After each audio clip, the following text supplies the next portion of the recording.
al Dios de Abraham, de Isaac y de Jacob, sea todo honor, toda gloria, todo imperio sobre los siglos y de los siglos, al Rey de Reyes y Señor de Señores, a Jesucristo nuestro Dios.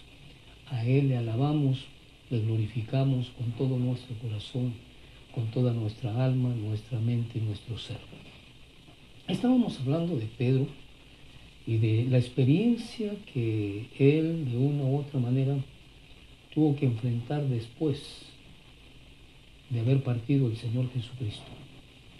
Aproximadamente el año 47 al año 65, Nerón era gobernador de Roma y Nerón hizo una persecución mortal al pueblo cristiano.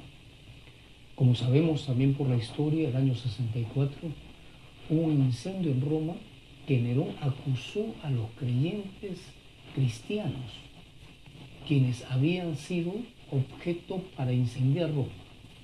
Y esto trajo consigo la persecución más severa que en todos los tiempos existió. Lamentablemente, muchos fueron enviados a las hogueras, al foso de los leones. Algunos los sacaban de los cosos para que los leones se los comieran a vista y paciencia de todas las personas que asistían a los cosos. El pueblo cristiano era completamente perseguido desde el punto de vista mortal por Nerón y todos sus secuaces. Y no solamente eso, sino que también los judíos formaban parte del complot para destruir al pueblo de Dios, al pueblo cristiano.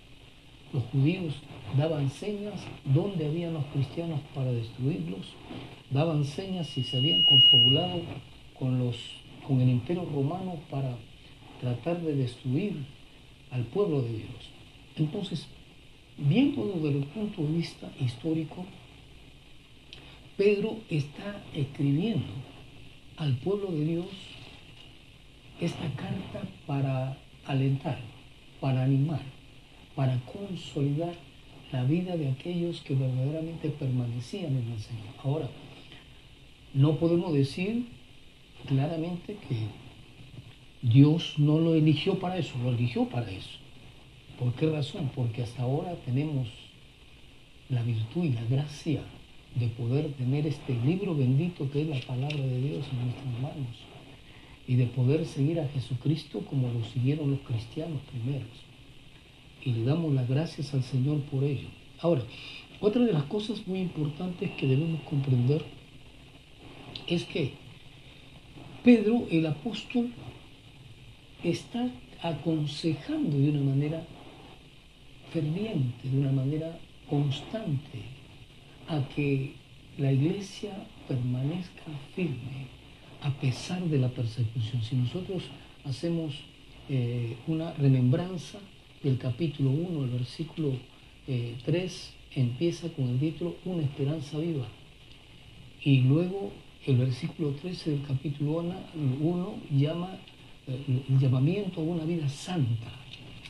Luego el capítulo 2, el versículo 4 en adelante, que nosotros debemos acercarnos a Él, a Dios. Piedra viva desechada ciertamente por los hombres, mas para Dios escogida y preciosa.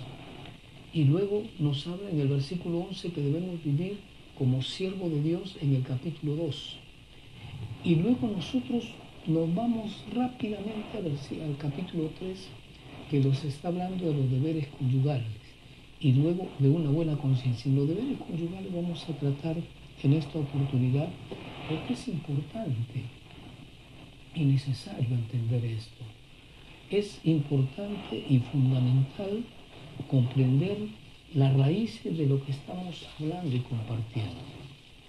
Recordemos entonces que la reseña histórica nos dice pues que habían sido esparcidos, que habían sido expatriados los judíos cristianos, y en la dispersión habían llegado a Ponto, Galicia, Capadocia, Asia y Bitinia.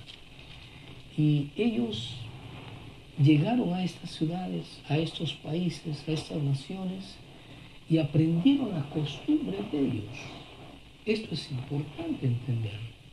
Aprendieron las costumbres de cada país, de cada nación, de cada pueblo, y las llevaron para ser propiamente hablando de una manera personal, ellos y su familia.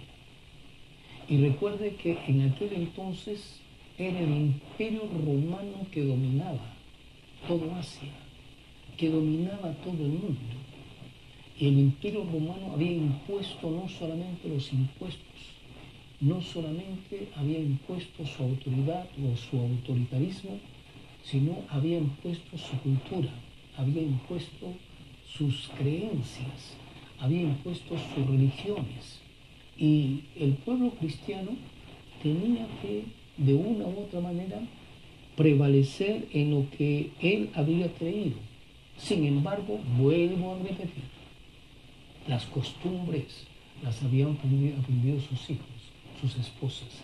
Y en esta parte del capítulo 3 de la carta de 1 Pedro al pueblo cristiano, nos está hablando justamente de los deberes conyugales. Ahora, ¿por qué tomo esta parte?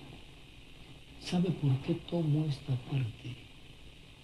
Porque debemos comprender de una manera consciente que el problema en la sociedad es problema en la familia.